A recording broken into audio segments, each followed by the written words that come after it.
नमस्कार साथियों, मैं आपका दोस्त रोहित राज आप सबका एक बार फिर से स्वागत करता हूं। साथियों, आपका अपना यूट्यूब चैनल राज क्लासेस पे आप सबका बहुत बहुत साथियों स्वागत करता हूं। तो साथियों, इस वीडियो में हम लोग बात करने वाले हैं बिहार बोर्ड के जितने हमारे स्टूडेंट हैं सभी के लिए, यानी जो बिहार बोर्ड वाले जितने हमारे स्टूडेंट हैं सभी जो क्लास 12th के हैं उन सभी के लिए ये वीडियोज़ बहुत ही इंपॉर्टेंट होने वाला है। साथियों, तो हम लोग बात करेंगे क्लास 12th का सब्जेक्ट हिस्ट्री के बारे में बात करेंगे। हिस्ट्री का ऑब्जेक्टिव सीरीज है साथियों। अगर जो आपका सब्जेक्ट होम साइंस है, अगर जो होम साइंस का अगर जो वीडियोज़ आप लोगों ने नहीं देखा है तो आई बटन में क्लिक कीजिए, होम साइंस का वीडियोज़ है, चाहे डिस्क्रिप्शन में उसका लिंक दे दिया गया है। दोनों वीडियोज़ को पार्ट 1 और पार्ट 2 दोनों वीडियोज़ है, उसको पूरा कंप्लीटली देखिए, उसको 2 और 3 बार देखकर उसकी पूरी ऑब्जेक्टिव को आप लोग क्लियर कर लीजिए, क्योंकि हम हमेशा एग्जाम बेसिस के लिए बहुत बहुत इंपॉर्टेंट क्वेश्चन आपके साथ लेकर आते रहते हैं साथियों। तो आगे के हम लोग क्वेश्चंस के बारे में बात करेंगे। चलिए, तो इससे पहले आप लोग को बताना चाहता हूँ कि आप हमारे चैनल पर भी नए हैं तो चैनल को जल्दी से जल्दी सब्सक्राइब कर लीजिए, बेल नोटिफिकेशन को भी ऑन कर लीजिएगा ताकि मेरे वीडियो का नोटिफिकेशन आपको सबसे पहले मिलता रहेगा साथियों। तो चलिए हम लोग क्वेश्चन की तरफ बढ़ते हैं। क्वेश्चन नंबर फर्स्ट क्या है, सिंधु सभ्यता को किस श्रेणी के अंतर्गत रखा गया है? जो सिंधु सभ्यता है उसको किस श्रेणी के अंतर्गत रखा गया है? पहला ऑप्शन है ऐतिहासिक श्रेणी यानी ऐतिहासिक काल, दूसरा है आद्य ऐतिहासिक काल, तीसरा है पूर्व ऐतिहासिक काल और इनमें से कोई नहीं। तो इसका सही वाला आंसर क्या हो जाएगा? ऑप्शन इसका बी हो जाएगा, आद्य ऐतिहासिक काल हो जाएगा। नेक्स्ट क्वेश्चन नंबर 2 है, राखालदास बनर्जी को मोहनजोदड़ो के अवशेष किस वर्ष मिले? जो राखालदास बनर्जी है उसको मोहनजोदड़ो को अवशेष किस वर्ष मिले थे? ऑप्शन है 1920, 1921, 1922 और 1923। इसका सही ऑप्शन क्या हो जाएगा? ऑप्शन सी यानी 1922 ईस्वी को उसको मिला हुआ था। थर्ड नंबर क्वेश्चन है, सिंधु घाटी सभ्यता में विशाल स्नानगार के अवशेष कहाँ से प्राप्त होते हैं? यानी सिंधु घाटी जो सभ्यता है उसमें जो विशाल स्नानगार के अवशेष कहाँ से प्राप्त होते हैं? पहला ऑप्शन है हड़प्पा, दूसरा है मोहनजोदड़ो और तीसरा ऑप्शन क्या है हमारे पास? कालीबंगन, दूसरा है इसका लास्ट ऑप्शन है लोथल। तो हिंदू सभ्यता में स्नानगार किसका मतलब? तो मोहनजोदड़ो के ऑप्शन बी हो जाएगा। क्वेश्चन नंबर 4 है, हड़प्पा सभ्यता को किस युग की सभ्यता है? जो हड़प्पा सभ्यता है वह किस युग की सभ्यता है? पहला ऑप्शन है यहाँ पे पूर्व पाषाण युग, नवपाषाण युग, लौह युग और कांस्य युग। तो इसका सही वाला जो राइट आंसर हो जाएगा क्या हो जाएगा? कांस्य युग का ऑप्शन डी हो जाएगा। नेक्स्ट क्वेश्चन नंबर 5 है, हड़प्पा सभ्यता का सबसे बड़ा नगर कौन था? जो हड़प्पा सभ्यता है उसका सबसे बड़ा नगर कौन था? तो पहला ऑप्शन है मोहनजोदड़ो, दूसरा है कालीबंगा, तीसरा लोथल, चौथा है रंगपुर। तो इसका सबसे बड़ा नगर क्या था? मोहनजोदड़ो। ऑप्शन इसका फर्स्ट वाला राइट आंसर हो जाएगा। नेक्स्ट क्वेश्चन है, सिंधु घाटी निवासियों को किस धातु का ज्ञान नहीं था? जो निवासी था सिंधु घाटी के उसको किस धातु का ज्ञान नहीं था? पहला है सोना ऑप्शन, दूसरा है चांदी, तीसरा लोहा और चौथा जो ऑप्शन है तांबा है। तो उनको लोहा का ज्ञान नहीं था। ऑप्शन इसका सी हो जाएगा right answer. Next question number 8 है, कालीबंगल स्थित है तो सिंध में, पंजाब में, राजस्थान और बंगाल में। तो इसका सही ऑप्शन क्या होगा जाएगा? तो राजस्थान में। इसका ऑप्शन सी वाला हो जाएगा। नेक्स्ट क्वेश्चन नंबर यहाँ पे आता है 8 नंबर, हड़प्पा नदी किस नदी के किनारे, जो हड़प्पा है किस नदी के किनारे स्थित है? पहला है सिंध, दूसरा ब्यास, तीसरा सतलज और 4 नंबर है जो रावी है। तो यह रावी नदी के किनारे स्थित है हड़प्पा। नेक्स्ट क्वेश्चन नंबर यहाँ पे 9 आता है, लोथल स्थित है। जो लोथल है कहाँ पे स्थित है? तो पहला गुजरात, दूसरा है पश्चिम बंगाल और तीसरा है राजस्थान और चौथा जो ऑप्शन डी नंबर है वह पंजाब में है। तो लोथल जो स्थित है कहाँ पे? तो गुजरात में लोथल स्थित है। ऑप्शन इसका फर्स्ट हो जाएगा। नेक्स्ट क्वेश्चन नंबर यहाँ पे 10 आता है, हड़प्पा की बस्तियों से 2000 से अधिक मोहरें पाई गई है, ये बनी होती है, ये किससे बनी होती है? तो आपका ऑप्शन है लोहे की, चांदी की, फिरोज पत्थर की, सेल खड़ी की। तो इसका सही आंसर क्या हो जाएगा? सेल खड़ी की। नेक्स्ट क्वेश्चन नंबर यहाँ पे 11 आता है, हड़प्पा वासियों द्वारा कृषि फसलें थी। जो हड़प्पा वासियों द्वारा जो कृषक फसल क्या क्या थी? तो थी गेहूं, जौ और तिल, इनके लिए फसल थी। ये हो जाएगा गेहूं और जौ और तिल, ऑप्शन फर्स्ट वाला। नेक्स्ट क्वेश्चन नंबर 12 है, जनपद शब्द का शाब्दिक अर्थ क्या है? जो जनपद शब्द है उसका शाब्दिक अर्थ क्या है? तो यहाँ पे ऑप्शन हमारे पास है जहाँ लोग मवेशी रखते हैं, दूसरा ऑप्शन है जहाँ लोग अपना घर बनाते हैं और ए और बी दोनों कहने का मतलब कि इसमें जहाँ लोग मवेशी रखते हैं, जहाँ लोग घर बनाते हैं। इसका सही वाला आंसर क्या हो जाएगा? ऑप्शन सी इसका राइट आंसर हो जाएगा साथियों। नेक्स्ट क्वेश्चन नंबर हम लोग 13 की तरफ बढ़ते हैं। क्वेश्चन नंबर 13 क्या है, पंच चिन्ह वाले सिक्के बने होते हैं, जो होते थे, यानी पंच चिन्ह जिसमें पांचों चिन्ह वाला सिक्का था वो बने होते थे, किससे बने होते थे? तो पहला ऑप्शन है सोना, दूसरा चांदी, तीसरा तांबा और जो चौथा वाला ऑप्शन है बी और सी दोनों। तो बी और सी कहने का मतलब चांदी और तांबे के बने होते थे। ऑप्शन इसका डी हो जाएगा। नेक्स्ट क्वेश्चन है अशोक द्वारा प्रचलित बौद्ध धर्म कहाँ प्रचलित नहीं हुआ? इन अशोक द्वारा प्रचलित बौद्ध धर्म है जो कहाँ पे प्रचलित नहीं हुआ? तो वो ब्रिटेन में प्रचलित नहीं हो पाया। ऑप्शन इसका बी वाला राइट आंसर हो जाएगा। नेक्स्ट क्वेश्चन है मौर्यकालीन टकसाल का प्रधान कौन था? जो मौर्यकालीन टकसाल था उसका जो प्रधान था वह कौन था? तो पहला ऑप्शन है कोषाध्यक्ष, दूसरा है मुद्राध्यक्ष, तीसरा है प्रणध्यक्ष और चौथा है लाक्षणाध्यक्ष। तो इसका सही आंसर क्या हो जाएगा? ऑप्शन डी इसका राइट वाला आंसर हो जाएगा। नेक्स्ट क्वेश्चन नंबर है यहाँ पे 16 नंबर क्वेश्चन। अर्थ क्या है? अर्थशास्त्र और इंडिका से किस वंश के विषय में मिलता है? अर्थशास्त्र और इंडिका से किस विषय में यहाँ पे हम लोग को मिलता है? पहला ऑप्शन है मौर्य, दूसरा है कुषाण, तीसरा है सातवाहन और चौथा वाला जो ऑप्शन है गुप्त वंश है। तो इसका सही ऑप्शन है मौर्य वंश। इसका फर्स्ट वाला इसका राइट आंसर हो जाएगा मौर्य वंश। नेक्स्ट क्वेश्चन नंबर 17 है किस शिलालेख में अशोक के कलिंग विजय का उल्लेख है? कौन सा शिलालेख में अशोक के कलिंग विजय का उल्लेख है? 15। फर्स्ट ऑप्शन है प्रथम, सप्तम, दसम और 13वां। इसमें 13वां शिलालेख में इसका विवरण उल्लेख किया गया है। कनिष्क की राजरोहण की तिथि क्या थी? जो कनिष्क थी उसकी राजरोहण की तिथि 88वां ईस्वी थी। अशोक किस वंश का शासक था? अगला नंबर क्वेश्चन है। पहला ऑप्शन है नंद वंश, मौर्य वंश, गुप्त वंश और लास्ट वाला जो ऑप्शन है चोल वंश। तो यह किस वंश के शासक थे? तो यह मौर्य वंश के शासक थे। ऑप्शन इसका क्या हो जाएगा? ऑप्शन बी इसका राइट वाला आंसर हो जाएगा। नेक्स्ट क्वेश्चन है 20 नंबर। प्रयाग प्रशासित की रचना किसने की थी? जो प्रयाग प्रशासित थी उसकी रचना किसने की थी? तो प्रयाग प्रशासित की रचना हरिसेन की थी। इसका इसमें ऑप्शन हम लोग देखें, ऑप्शन क्या है? ऑप्शन सी वाला है इसका राइट आंसर हो जाएगा। 21 नंबर क्वेश्चन है मौर्यकालीन टकसाल प्रधान कौन था? यानी मौर्यकालीन जो उसका टकसाल का प्रधान कौन था? लक्षणाध्यक्ष आप लोग जानते हैं।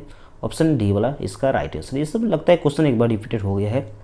ठीक है साथियों, आगे क्वेश्चन हम लोग देखते हैं। अर्थशास्त्र और इंडिका से किस वंश के राजवंश के विषय में जानकारी मिलती है? इसमें किस राजवंश के विषय में जानकारी यहाँ पे मिलती है? तो मौर्य राजवंश के इसमें मौर्य वंश की जानकारी इसमें मिलती है। जनपद शब्द का शाब्दिक अर्थ क्या है? जहाँ लोग मवेशी रखते हैं, जहाँ लोग अपना घर बनाते हैं। तो इसका सी वाला आंसर अभी हम लोगों ने यहाँ पे देखा है। 2 बार क्वेश्चन रिपीटेड हो गया। नेक्स्ट क्वेश्चन है 24 नंबर। पंच चिन्ह वाले सिक्के बने होते हैं। जो पंच चिन्ह वाले सिक्के हैं वह बने होते हैं सोने के, चांदी के। चांदी और तांबे दोनों किसमें? बी और सी राइट आंसर हो जाएगा। ये सब क्वेश्चन रिपीट हो गया 1-2, इसके लिए सॉरी साथियों। हम लोग आगे से इसके बारे में ध्यान रखें कोई क्वेश्चन रिपीट ना हो। Next 25 number. अशोक द्वारा प्रचलित बौद्ध धर्म कहाँ प्रचलित नहीं है? तो ये ब्रिटेन में प्रचलित नहीं है। नेक्स्ट हम लोग क्वेश्चन नंबर 26 कर बढ़ते हैं। पाटलिपुत्र, यहाँ पे पाटलिपुत्र लिखा था, नगर की स्थापना की गई थी। तो पाटलिपुत्र नगर की स्थापना जो है किसके द्वारा की गई थी? फर्स्ट है मुंडक, दूसरा बिंबिसार, उदयीन और चौथा है अजात शत्रु है। तो किसके द्वारा किया गया था? आप लोग जल्दी हमें बताइएगा। इसका राइट आंसर हम बताते हैं क्या है? उदयीन के द्वारा यह किया गया था। इसका सी वाला ऑप्शन हो जाएगा। नेक्स्ट है 27 नंबर। प्राचीन भारत में धम्म की शुरुआत किस शासक ने की थी? तो प्राचीन भारत उसमें क्या है? धम्म की शुरुआत किस शासक ने की थी? पहला ऑप्शन है चंद्रगुप्त, दूसरा है चंद्रगुप्त द्वितीय और तीसरा है अशोक और चौथा है कनिष्क। तो इसका राइट वाला आंसर क्या हो जाएगा? तो अशोक, ऑप्शन सी हो जाएगा। नेक्स्ट क्वेश्चन है महावीर के पार्श्वनाथ के सिद्धांतों के नया सिद्धांत क्या जोड़ा? यानी उसमें क्या नया सिद्धांत उसमें क्या जोड़ा गया? तो पहला ऑप्शन है उसमें सिद्धांत को जो ऐसे ब्रह्मचर्य का सिद्धांत जोड़ा गया। तो ब्रह्मचर्य हम लोग यहाँ पे टिक कर लेते हैं। नेक्स्ट क्वेश्चन नंबर यहाँ पे 29 आता है। यूरोप का समुद्रगुप्त कौन था? जो यूरोप था उसका समुद्रगुप्त कौन था? तो नेपोलियन था उसका समुद्रगुप्त। इसका ऑप्शन बी इसका राइट आंसर है। नेक्स्ट क्वेश्चन है किसके अभिलेख में भूमिदान का उल्लेख मिलता है? किसके अभिलेख जो हम लोग पढ़ते हैं उसमें भूमिदान का अभिलेख? तो प्रभावती गुप्त में। नेक्स्ट है गुप्त के कालों में कौन चीनी यात्री भारत आया था? कौन सा चीनी यात्री जो है भारत आया है? तो फाहियान एक चीनी यात्री है जो भारत आया हुआ था उस समय। नेक्स्ट है एलोरा में कैलाश मंदिर किस राजवंश से निर्मित कराया है, यानी एलोरा में जो कैलाश मंदिर है उसको किस राजवंश ने वहाँ पे निर्मित कराया है, तो राष्ट्रकूट की राजवंश से उसमें वहाँ पे निर्मित किया, ऑप्शन डी वाला इसका राइट हो जाएगा। पुराणों की संख्या कितनी है, तो पुराने की संख्या 18 है, ऑप्शन 20 का राइट आंसर है। क्या है, तक्षशिला विश्वविद्यालय कहाँ स्थित था, जो यानी कह रहा है तक्षशिला बहुत ही अपने आप में एक बहुत ही बड़ी पैलेस थी, बहुत बड़ी जगह थी, शिक्षा के मामले में बहुत ही अग्रसरी वह क्षेत्र था, वहाँ का एरिया था। कह रहे हैं कि तक्षशिला विश्वविद्यालय कहाँ स्थित था, जो अभी पाकिस्तान में पड़ता है। पहले तो वह अखंड भारत था तो भारत में ही पड़ता था, लेकिन जब विभाजन किया गया तो वह पाकिस्तान में चला गया, यानी वह पाकिस्तान। नेक्स्ट क्वेश्चन नंबर यहाँ पे है 35 नंबर, धर्म की शुरुआत किसने की थी, यानी धर्म की जो शुरुआत है वह किसने की थी, तो धर्म की शुरुआत अशोक के द्वारा किया गया था, इसका ऑप्शन सी हो जाएगा अशोक। नेक्स्ट है महाभारत का युद्ध कितना दिन तक चला था, जो महाभारत है उसका युद्ध कितना दिन तक चला था, तो महाभारत का युद्ध 18 दिन तक चला था। नेक्स्ट है महाभारत किसने लिखी, यानी महाभारत के लेखक कौन है, तो महर्षि वेद व्यास जी है, जो महाभारत को लिखे हुए महर्षि Ved Vyas. Next question number 38, Mahabharat का समालोचनात्मक संस्करण कितने वर्षों में तैयार हुआ, कितने वर्षों में तैयार किया गया, तो ये लगभग 37 वर्ष में तैयार किया गया, ऑप्शन फर्स्ट हो जाएगा। गोत्र के अंदर विवाह करना कौन सा विवाह है, यानी गोत्र के अंदर अपने ही गोत्र के अंदर विवाह करना कौन सा यह विवाह माना जाता है, तो अंतर विवाही माना इसको जाता है, ऑप्शन फर्स्ट हो जाएगा। नेक्स्ट है मनुस्मृति में कितने प्रकार की विवाह का उल्लेख किया गया है, यानी इसमें कितने प्रकार का विवाह का उल्लेख, तो 8 प्रकार की विवाह के बारे में इसमें उल्लेख किया गया है, ऑप्शन सी इसका राइट वाला आंसर हो जाएगा। नेक्स्ट क्वेश्चन 41 नंबर की तरफ हम लोग बढ़ते हैं। महाभारत में गंगापुत्र के नाम से किसे जाना जाता है, तो हम लोग जानते हैं भीष्म को जाना जाता है, ऑप्शन 20 का राइट आंसर है। क्या है अगला क्वेश्चन है, अम्बा अम्बालिका किसकी पत्नी थी, जो अम्बा अम्बालिका थी वह किसकी पत्नी थी, तो विचित्रवीर्य की पत्नी थी, ऑप्शन इसका बी वाला राइट आंसर हो जाएगा। द्रौपदी किसकी पत्नी थी, तो द्रौपदी अर्जुन, नकुल, सहदेव और इनमें से सभी की पत्नी द्रौपदी थी, 5 पांडवों की। 44 नंबर है स्तूप का संबंध किस धर्म से है, स्तूप है उसका संबंध किस धर्म से, तो स्तूप का संबंध जैन धर्म से होता है साथियों, ऑप्शन बी वाला इसका राइट आंसर हो जाएगा। त्रिपिटक साहित्य है, त्रिपिटक जो साहित्य है वह क्या है इसमें से, तो बौद्ध धर्म के वह होते हैं, ऑप्शन बी वाला इसका राइट आंसर हो जाएगा। महात्मा बुद्ध को ज्ञान की प्राप्ति कहाँ हुई, जो महात्मा बुद्ध थे उनको ज्ञान की प्राप्ति बोध गया में हुआ था, ऑप्शन इसका बी वाला इसका राइट आंसर हो जाएगा। श्वेतांबर और दिगंबर का संबंध किस धर्म से है, तो श्वेतांबर और दिगंबर का जो संबंध है जैन धर्म से उनका संबंध है। नेक्स्ट क्वेश्चन नंबर हम लोग आते हैं 48 नंबर क्वेश्चन, तृतीय बौद्ध संगीत का आयोजन कहाँ हुआ, जो तृतीय बौद्ध संगीत है उसका आयोजन कहाँ किया गया, तो उसका आयोजन है ना पाटलिपुत्र में किया गया था, ठीक है, ऑप्शन इसका क्या हो जाएगा पाटलिपुत्र, ऑप्शन इसका बी वाला राइट आंसर हो जाएगा। 49 नंबर, महात्मा बुद्ध का जन्म स्थान कहाँ है, जो महात्मा बुद्ध हैं उनका जन्म स्थान क्या है, तो कपिलवस्तु में उनका जन्म हुआ था, ऑप्शन इसका राइट डी वाला हो जाएगा। महावीर स्वामी की पुत्री अनुजा प्रियदर्शना का विवाह किससे हुआ, यानी उसमें जो विवाह है इसका किससे हो गया था, तो जमाली से इनका विवाह किया गया था, राइट आंसर क्या है, ऑप्शन इसका सी हो जाएगा। नेक्स्ट है 51 नंबर, जैन धर्म के 24वें तीर्थकर कौन थे, जो जैन धर्म है उनके 24वें तीर्थकर कौन थे, तो महावीर स्वामी उनके 24वें तीर्थकर थे। 52 नंबर, अलाउद्दीन किसके साथ भारत आया था, जो अलाउद्दीन है वह किसके साथ भारत आया, तो मोहम्मद गजनी के साथ उन्होंने भारत में आया था, ऑप्शन इसका बी वाला हो जाएगा।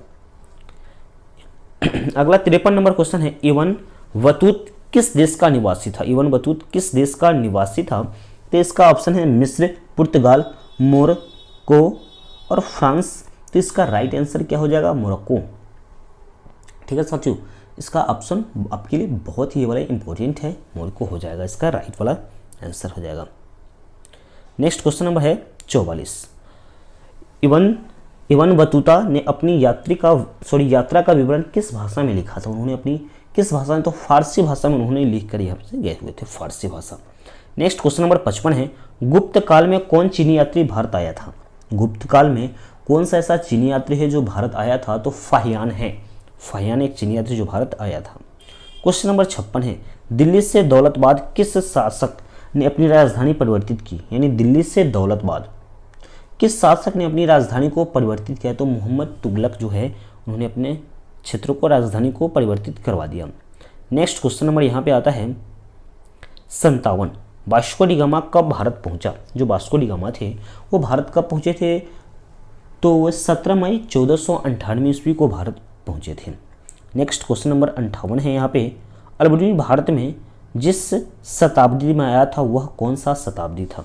यानी अलबरूनी जब भारत में आया था तो किस शताब्दी को भारत में आया था? 14वीं शताब्दी में उन्होंने भारत आया था। ऑप्शन इसका सी राइट आंसर हो जाएगा।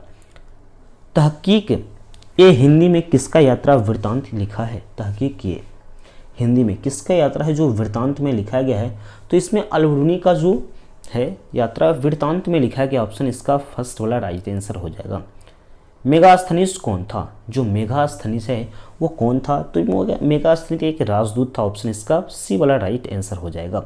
नेक्स्ट क्वेश्चन नंबर 61, किताब उर रेहला में किसका यात्रा वृत्तांत किया गया है? तो इवन वतूता का, इसलिए ऑप्शन इसका सी हो जाएगा। 62 नंबर क्या है, कैप्टन हॉकिंस किस मुगल शासक के दरबार में आता था? जो कैप्टन था, कैप्टन हॉकिंस किस मुगल शासक के दरबार में आता था? तो वह जहांगीर के दरबार में आया करते थे। इसका ऑप्शन बी हो जाएगा। आईने अकबरी किसने लिखी थी? आपका ऑप्शन है आपके साथ बाबर, फैजी, अब्दुल फजल, वदायूनी। तो इसका राइट आंसर बताइएगा। आप लोग एकदम बहुत ही कम शब्दों में बताने का प्रयास करते रहेगा साथियों। इसका राइट आंसर हो जाएगा अब्दुल फजल। इसका राइट आंसर ऑप्शन सी हो जाएगा। नेक्स्ट क्वेश्चन नंबर हम लोग कितने की तरफ बढ़ते हैं? तो क्वेश्चन नंबर 64 की तरफ हम लोग बढ़ते हैं। क्या है? शेख मोइनुद्दीन चिश्ती की दरगाह स्थित है। तो उनका जो दरगाह है वह कहाँ पे स्थित है? तो अजमेर में उनका जो दरगाह स्थित है। नेक्स्ट है आपका निम्नलिखित में महिला संत, इन निम्नलिखित में से महिला संत कौन है? तो इसमें से महिला संत सभी है, मीरा भी, अंडाल भी, कराइल है। इनमें से सही इसका राइट आंसर हो जाएगा। नेक्स्ट क्वेश्चन नंबर 66 है, आईने अकबरी किसने लिखी? तो अबुल फजल। ऑप्शन इसका बी हो जाएगा। नेक्स्ट क्वेश्चन, निजामुद्दीन औलिया किस सूफी सिलसिले से संबंधित है? तो किस सूत्र? ये चिश्ती इसका फर्स्ट वाला राइट आंसर हो जाएगा। नेक्स्ट क्वेश्चन नंबर 68 नंबर है, कुतुब मीनार का निर्माण किसने शुरू किया? तो कुतुब मीनार का निर्माण किसने शुरू किया? तो कुतुबुद्दीन ऐबक जो थे उन्होंने यहाँ पे इसको शुरू किया था। ऑप्शन इसका सी हो जाएगा। फतेहपुर सीकरी की राजधानी किसने बनाया? यानी फतेहपुर सीकरी है उसकी राजधानी किसने बनाया था? तो अकबर ने थे फतेहपुर सीकरी की राजधानी वो बनाया था। नेक्स्ट है, अकबर ने किस सन में दीन इलाही धर्म चलाया? दीन इलाही धर्म किस सन में अकबर ने यह चलाया था? तो 1581 ईस्वी में उन्होंने चलाया था दीन इलाही। नेक्स्ट 71 नंबर क्वेश्चन है, भारत में मुगल वंश का संस्थापक कौन था? तो मुगल वंश का संस्थापक कौन था? तो मुगल वंश का संस्थापक बाबर था। नेक्स्ट है, तलवंडी जिसको नानकाना साहब कहते हैं, जिसका किसका जन्म स्थान है? तलवंडी में किनका जन्म स्थान? तो वहाँ पे नानक था उनका जन्म स्थान वहीं पे है, जिसको नानकाना साहब कहते हैं हम लोग। कबीर शिष्य थे, यानी कबीर जो शिष्य थे किसके शिष्य थे? तो कबीर जो शिष्य थे रामानंद के वहाँ पे शिष्य थे। ऑप्शन इसका सी वाला राइट आंसर हो जाएगा। नेक्स्ट क्वेश्चन नंबर 74, महाराष्ट्र के संत कौन थे? यानी महाराष्ट्र के संत कौन थे? तुकाराम भी थे, रामदास थे, ज्ञानेश्वर थे, इनमें से सभी थे महाराष्ट्र के संत। क्वेश्चन नंबर यहाँ पे 65 आता है। क्या है? वल्लभ भाई यानी वल्लभाचार्य का जन्म हुआ था। कहाँ पे हुआ था? आगरा में हुआ था, बेंगलुरु में हुआ था, वाराणसी में हुआ था या श्रीरंगपट्टनम में हुआ था? तो इसका सही वाला आंसर क्या है? तो राइट आंसर इसका यानी वाराणसी में हुआ था। नेक्स्ट और लास्ट नंबर क्वेश्चन यहाँ पे है क्या कि काशी में किस प्रसिद्ध संत का जन्म हुआ था? तो काशी यानी वाराणसी में बढ़ता था वल्लभाचार्य का जन्म वहाँ पे हुआ था साथियों। ये सभी साथियों जो 76 क्वेश्चन 75 के आसपास मैंने क्वेश्चन दिया है आपके एग्जाम बेसिस के लिए बहुत साथियों महत्वपूर्ण है। हमारे बिहार बोर्ड वाले जितने भी हमारे स्टूडेंट हैं क्लास 12 के सभी के लिए बहुत ही इंपॉर्टेंट है साथियों। इस वीडियोज़ को ज़्यादा से अपने सभी दोस्तों ने शेयर कीजिएगा और कहिएगा कि इस चैनल पर आपको इस एग्जाम से रिलेटेड वीडियोज़ आपके मिलते रहते हैं। ये क्वेश्चन के मैंने 80 से 90% चांस पूरा मेरा कन्फर्म है कि आपके एग्जाम में आएगा ही आएगा साथियों। इस क्वेश्चन को बारी बारी से आप लोग 2 बार 3 बार एफर्ट करके ज़रूर देख लीजिएगा, जिससे आपकी पूरी डाउट्स क्लियर हो पाएगी। और हो सके तो इसका आपका पीडीएफ का लिंक आपको मिल जाएगा, पीडीएफ मिल जाएगा व्हाट्सएप ग्रुप में। व्हाट्सएप ग्रुप में नहीं जुड़ा है तो डिस्क्रिप्शन में लिंक है, जल्दी जाकर जुड़ जाइए। आपके एग्जाम से रिलेटेड सभी बातों की बात उस पर होती रहती है साथियों। तो मिलते हैं नेक्स्ट वीडियो में, तब तक के लिए जय हिंद।